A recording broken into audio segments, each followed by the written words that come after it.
नमस्कार, स्वागत है आप सभी का। इंडिया न्यूज देख रहे हैं आप। मैं हूं आपके साथ पराग गुप्ता। शुरुआत करेंगे फटाफट खबरों के साथ। अफगानिस्तान में तालिबान के कब्जे को लेकर मंगलवार को अहम G7 की मीटिंग हुई। G7 की मीटिंग में 5 सूत्रीय प्लान भी तैयार किया गया। दूसरी ओर तालिबान ने 31 अगस्त तक विदेशी सेनाओं को अफगानिस्तान छोड़ने की हिदायत दी है। G7 की मीटिंग में 5 सूत्री प्लान का पहला सूत्र है अफगानिस्तान में फंसे लोगों को बाहर निकालना। दूसरा सूत्र है आतंक के शिकार लोगों की मदद करना। तीसरा सूत्र है मानवता के आधार पर अफगान लोगों की मदद करना। वहीं चौथा सूत्र है अफगानिस्तान के लोगों को कानूनी रूप से सुरक्षित जगह पहुंचाना। पांचवा सूत्र है अफगानिस्तान की नई सरकार के साथ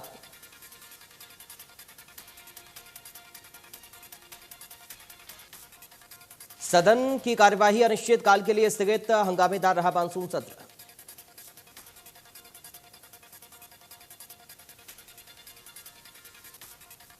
मानसून सत्र के बाद मुख्यमंत्री ने चंडीगढ़ में प्रेस कॉन्फ्रेंस कर कहा कि मानसून सत्र में 11 बिल पास हुए होने का विपक्ष के सवालों के जवाब दिए गए।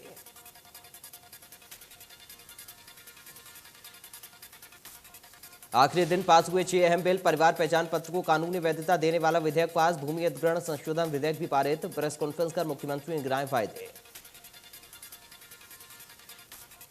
पेपर लीक रोकने के लिए जल्द बनेगा कानून। विधानसभा में पास हुआ हरियाणा लोक परीक्षा विधेयक 2021। कांग्रेस ने कहा जल्दबाजी में बिल लाई सरकार को कानूनी राय लेने की सलाह। पेपर लीक पर विधानसभा में नोकझोंक। कांग्रेस ने की सीबीआई जांच की मांग। मुख्यमंत्री बोले पुलिस निष्कर्ष तक नहीं पहुंची तो कराएंगे उच्च स्तरीय जांच। नकल के लिए पिछली सरकारों को ठहरा जिम्मेदार। सदन में परिवार पहचान पत्र बिल पास हुआ। सीएम मनोहर लाल ने सदन में बिल पेश किया। कांग्रेस विधायक किरण चौधरी ने किया बहस के दौरान बिल का जमकर विरोध।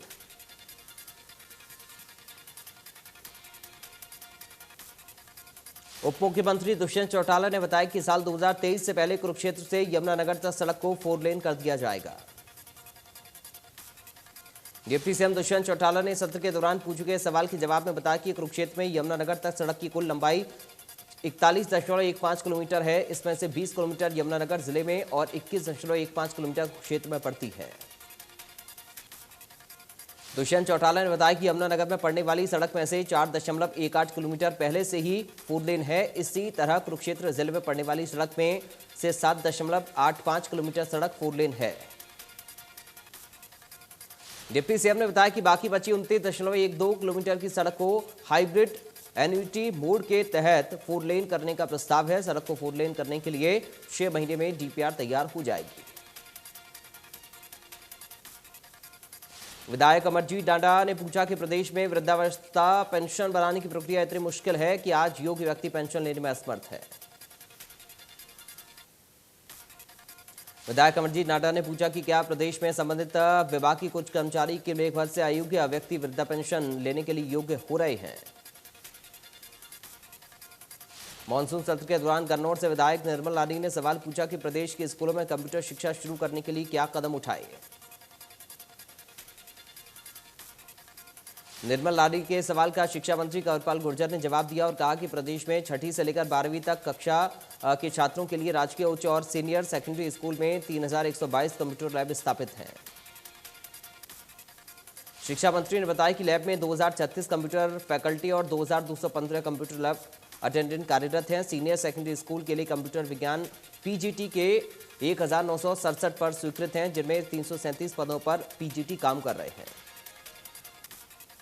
शिक्षा मंत्री ने कहा कि एचएसएससी को 1410 पदों पर भर्ती के लिए मांग भेज दी गई है। समग्र शिक्षा योजना के तहत साल 2021 से 22 के दौरान 800 और कंप्यूटर लैब स्थापित किए जाएंगे। विधानसभा के मानसून सत्र की कार्यवाही के दौरान कांग्रेस ने सदन की अवधि 3 दिन और बढ़ाने की मांग की, लेकिन विधानसभा अध्यक्ष ने कांग्रेस की मांग को नामंजूर कर दिया। इस दौरान शिक्षा मंत्री कंवरपाल गुर्जर ने सदन में स्थगन प्रस्ताव पढ़ा, जिसे विधानसभा अध्यक्ष ज्ञानचंद गुप्ता ने पास कर दिया। शिक्षा मंत्री कंवरपाल गुर्जर ने सदन में कहा कि निजी स्कूलों की स्थायी मान्यता देने के लिए दिशा निर्देश में ढील दी गई। स्कूलों को स्थायी मान्यता देने की प्रक्रिया को सरल बनाने के लिए पोर्टल बनाया गया है। शिक्षा मंत्री ने कहा कि स्कूल प्रमुख अब इस पोर्टल के माध्यम से मान्यता के लिए आवेदन कर सकते हैं। कंवरपाल गुर्जर सत्र के दौरान पूछे गए एक सवाल का जवाब दे रहे थे।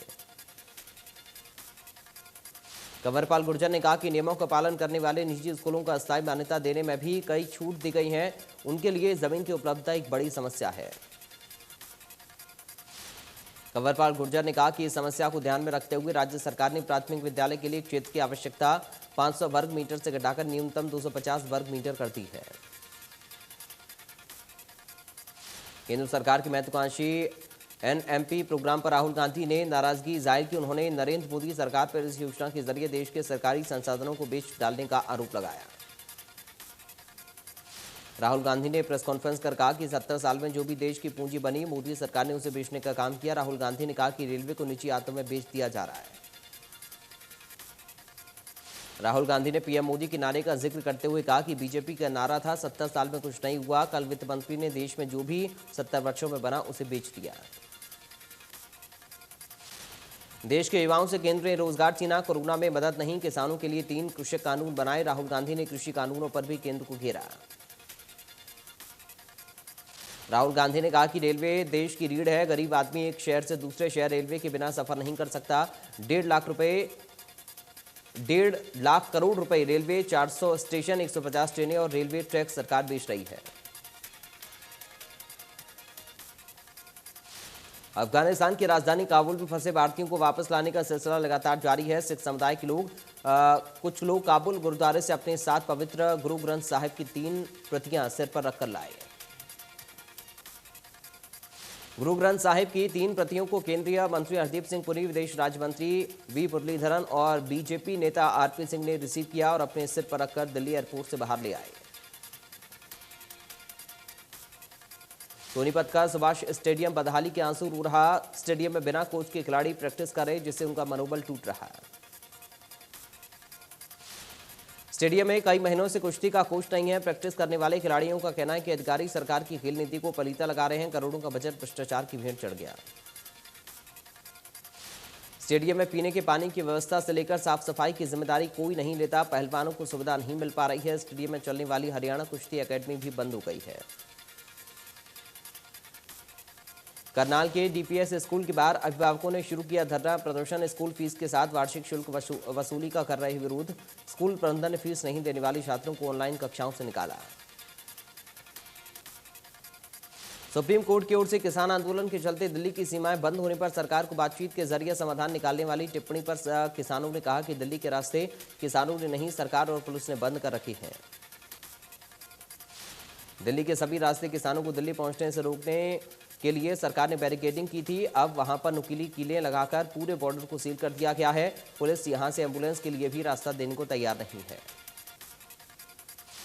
आंदोलनकारी किसान नेताओं ने कहा कि वो कभी भी टेबल टॉक से पीछे नहीं हटे, बल्कि सरकार आंदोलन का हल ही नहीं निकालना चाह रही है। सरकार जब चाहे किसानों से बातचीत कर सकती है। कृषि विश्वविद्यालय हिसार ने शिक्षा और तकनीक के आदान प्रदान को लेकर 22 देशों के साथ एमओयू साइन किया है। बड़े स्तर पर कृषि बिजनेस स्थापित करने वालों को एक छत के नीचे मिलेगी सभी सुविधाएं। हिसार के उपकुलपति ने कहा कि हरियाणा सरकार किसानों और कृषि को आगे बढ़ाने के लिए हर स्तर पर सुविधाएं मुहैया करा रही है। उन्होंने कहा कि आज कृषि का स्वरूप बदल रहा है, जिसके साथ किसानों को भी अपडेट होने की आवश्यकता है। टुआना के गांव बुआन में डॉक्टर अंबेडकर की मूर्ति को बचाने की मुहिम के तहत अंबेडकर समाज के बैनर तले लघु सचिवालय के बाहर धरना प्रदर्शन किया जा रहा है। प्रदर्शन के दौरान समाज के नेताओं ने सरकार और प्रशासन के खिलाफ नारेबाजी करते हुए प्रतिमा पर गोबर फेंकने वालों के खिलाफ केस दर्ज करने की मांग की है। गुरुग्राम में मकान मालिक ने अपनी बहू किराएदार की बीवी और उसके बच्चे की हत्या कर दी, फिर थाने आकर सरेंडर कर दिया। मकान मालिक को अपनी बहू और किराएदारों के बीच अनैतिक संबंधों का शक था, जिसके चलते उसने वारदात को अंजाम दिया। हत्याकांड में एक बच्ची घायल। सूचना पर गुरुग्राम पुलिस मौके पर पहुंची तो पाई एक बच्ची की सांसें चल रही हैं, जबकि 4 लोगों की मौत हो चुकी है। पुलिस ने गंभीर रूप से घायल बच्ची को निजी अस्पताल में दाखिल करवाया। डीसीपी का कहना है कि जांच अभी शुरुआती दौर में है। पुलिस ने चारों शवों को कब्जे में लेकर मामले की तफ्तीश शुरू कर दी है। गन्नौर में कंप्यूटर दुकान में दिन दहाड़े चोरों ने सेंध लगाई, गल्ले का ताला तोड़कर उसमें रखा कैश गायब।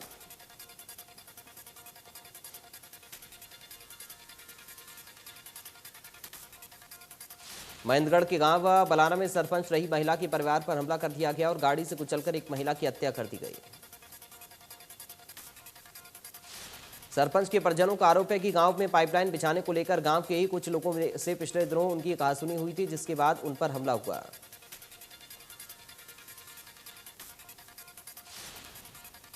तीसरी लहर की आशंका के चलते प्रदेश सरकार ने अभी तक प्राइमरी स्कूल खोलने की इजाजत नहीं दी है, लेकिन इसके बावजूद रेवाड़ी के अधिकांश निजी स्कूलों ने बदस्तूर कक्षाएं लगाना शुरू कर दिया है। शहर के दर्जनों स्कूलों ने पहली से पांचवीं तक की कक्षाएं लगाई हुई हैं। शहरी नहीं, ग्रामीण इलाकों में भी अधिकांश निजी स्कूलों ने पहली से पांचवीं तक की कक्षाएं लगाई हुई हैं। जिला मौलिक अधिकारी ने कार्रवाई के निर्देश जारी किए। झज्जर में ननिहाल आया कॉलेज का छात्र अपने दोस्त के साथ नहाने के लिए जेएलएन गया, लेकिन पानी का बहाव ज्यादा होने के चलते वो डूब गया, जबकि उसके दोस्त को बचा लिया गया। घटना के 3 दिन बाद कॉलेज छात्र का शव गोताखोरों की मदद से निकाल लिया गया। घटना की सूचना मिलने के बाद पुलिस मौके पर पहुंची और शव पोस्टमार्टम के लिए अस्पताल भिजवाया।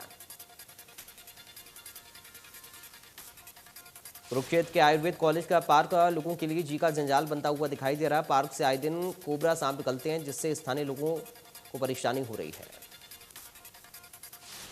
स्थानीय लोगों का कहना है कि पार्क की हालत बिल्कुल खराब है, जिसकी शिकायत नगर परिषद को भी दे दी गई है, पर अभी तक कोई भी सुनवाई नहीं हुई। चीफ सैनिटरी इंस्पेक्टर ने कार्रवाई का भरोसा दिया है। फरीदाबाद में ग्राम पंचायत प्रहलादपुर माजरा डी गांव में फिर घोटाला हुआ। लोगों ने बीडीओ और ग्राम सचिव पर मिलीभगत कर कुछ लोगों को अनैतिक रूप से लाभ देने और लाखों के घोटाले का आरोप लगाया। ग्रामीणों के मुताबिक गांव में बिना मुनादी कराए इस तरह से पंचायती जमीन को सिर्फ कुछ चंद लोगों को देना एक बड़े घोटाले की ओर इशारा करता है। इस पर जल्दी कार्रवाई होनी चाहिए। चरखीदारी में लघु सचिवालय के निर्माण की प्रक्रिया शुरू कर दी गई। भवन के निर्माण की लागत 47 करोड़ 50 लाख रुपए रखी गई है। लगभग 24 एकड़ भूमि में जिला स्तरीय लघु सचिवालय और रिहायशी भवनों का निर्माण किया जाएगा। लोक निर्माण विभाग ने सचिवालय का भवन बनवाने के लिए ऑनलाइन टेंडर जारी कर दिए। इनको 16 सितंबर को खोला जाएगा। हरियाणा सरकार ने ग्राम पंचायतों के अधीन इलाकों में बिजली के बिलों पर टैक्स लगाने की नोटिफिकेशन जारी किए, जिसके तहत जनवरी 2021 के महीने से बिजली के बिलों पर 2% टैक्स की वसूली की जाएगी। सरकार के फैसले का ग्रामीण विरोध करते हुए नजर आए। ग्रामीणों का कहना है कि सरकार ये नाजायज टैक्स लगा रही है। गांव पे किसानों और मजदूर हैं, जिनको राहत देने के बजाय सरकार टैक्स लगाकर परेशान कर रही है। जाखल में किसान संघर्ष समिति के बैनर तले किसानों ने अपनी मांगों को लेकर धरना प्रदर्शन किया। नारेबाजी करते हुए अधिकारियों को ज्ञापन सौंपा।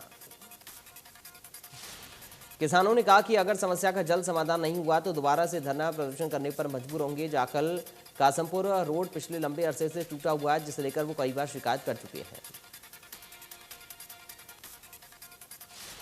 पलवल में नगर परिषद में लगे सफाई कर्मचारी एक बार फिर से आंदोलन की राह पर हैं। नगर पालिका कर्मचारी संघ हरियाणा के आह्वान पर 2 दिन की क्रमिक भूख हड़ताल पर कर्मचारियों ने आंदोलन की हुंकार भर दी है।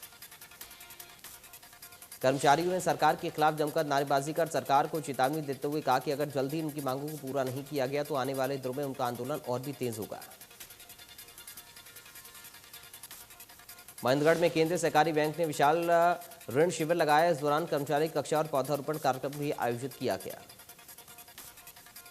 कार्यक्रम में मुख्य अतिथि के तौर पर अर्को बैंक के चेयरमैन अरविंद यादव ने शिरकत की। कार्यक्रम के दौरान बैंक के महाप्रबंधक ने कहा कि जिले के 60,000 किसानों को ब्याज मुक्त ऋण उपलब्ध कराया जा रहा है।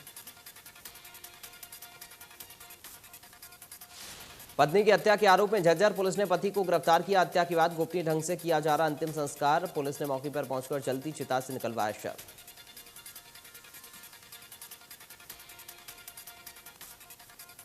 यमुनानगर के एक मकान में बंद पड़े कमरे में मिला महिला का शव। आसपास के लोगों ने फैली सनसनी। घर से बदबू आने पर पड़ोसियों ने पुलिस को दी जानकारी।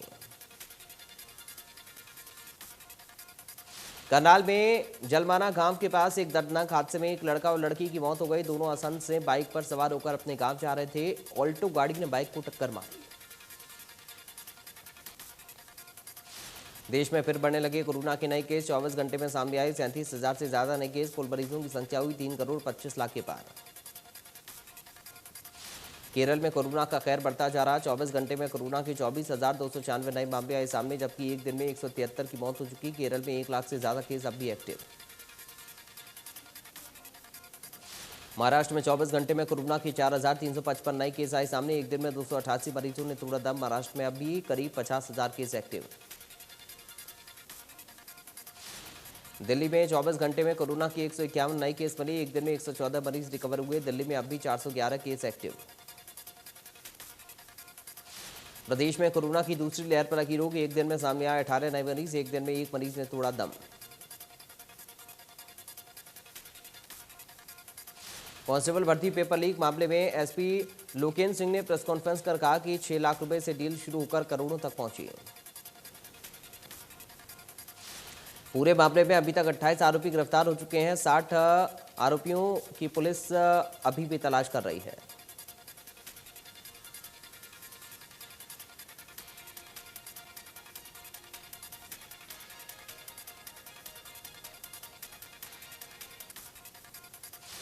झज्जर में सरकार के विरोध में उतरे सफाई कर्मचारी। शुरू की भूख हड़ताल। समान काम समान वेतन की मांग। अस्थायी कर्मचारी को नियमित करने का वादा पूरा करे सरकार।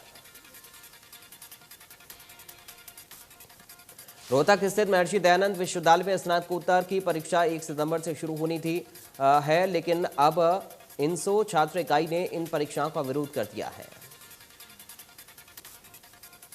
इनसो का कहना है कि कोविड-19 के चलते पाठ्यक्रम पूरा नहीं हुआ, इसलिए या तो परीक्षा पद्धति में बदलाव किया जाए या फिर इन विद्यार्थियों को अगली कक्षा में प्रमोट कर दिया जाए। अपनी मांगों को लेकर इन्होंने वाइस चांसलर कार्यालय के बाहर जमकर नारेबाजी की और वाइस चांसलर कार्यालय की परिधि में घुसकर हंगामा किया। मांग नहीं मानने तक इसी तरीके से विरोध प्रदर्शन करते रहेंगे। यमुनानगर जिला जेल का डीसी यमुनानगर ने अचानक दौरा किया। उन्होंने कैदियों से बातचीत कर उनकी समस्याएं सुनी। उन्होंने जिला जेल की रसोईघर फैक्ट्री और अन्य कार्यक्रमों के तहत रहे प्रोजेक्ट्स का दौरा किया। डीसी ने बताया कि यमुनानगर जिला जेल पूरे हरियाणा में फर्नीचर आदि बनाने में नंबर 1 है। जिला जेल अधीक्षक ने बताया कि जेल में सभी कैदियों को वैक्सीन की दोनों डोज दी जा चुकी है। मैम चौबीसी के निंदाना गांव के पहलवान दीपक नेहरा ने रूस में हुई वर्ल्ड कुश्ती चैंपियनशिप में ब्रॉन्ज मेडल जीतकर देश और प्रदेश का नाम रोशन किया। मैम चौबीसी की चबूतरे पर दीपक नेहरा का निंदाना और क्षेत्रवासियों ने जोरदार स्वागत किया। दीपक पहलवान ने कहा कि उनका अगला लक्ष्य 2024 ओलंपिक में देश को गोल्ड मेडल देना है। भिवानी के सरफा व्यापारी नरेंद्र प्रभाकर की हत्या के मामले में अदालत ने तीनों आरोपियों को दोषी करार देते हुए उम्र कैद और 1.5 लाख रुपए जुर्माने की सजा सुनाई। जुर्माना अदा न करने पर आरोपियों को अतिरिक्त कैद की सजा भुगतनी होगी। मृतक नरेंद्र प्रभाकर के परिजनों ने आरोप लगाया कि 19 और 20 दिसंबर 2015 की रात को अपहरण कर उसकी हत्या कर दी गई।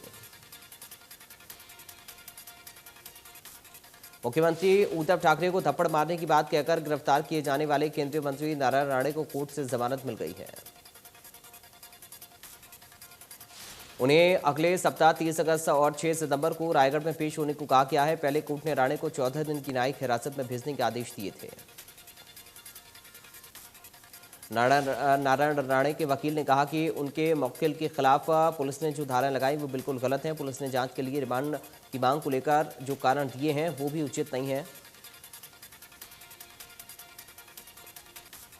16वें पैरालंपिक खेलों का उद्घाटन समारोह टोक्यो में हुआ। पैरालंपिक 57 वर्षों में पहली बार टोक्यो में लौटा है। इसी के साथ टोक्यो 2 बार पैरालंपिक खेलों की मेजबानी करने वाला पहला शहर बन गया है। इसकी शुरुआत एक वीडियो के साथ हुई है जिसमें पैरा एथलीटों की ताकत को दर्शाया गया। वीडियो के खत्म होते ही पैरा एयरपोर्ट के कर्मियों की तरह पोशाक में रंगारंग कार्यक्रम पेश किया गया।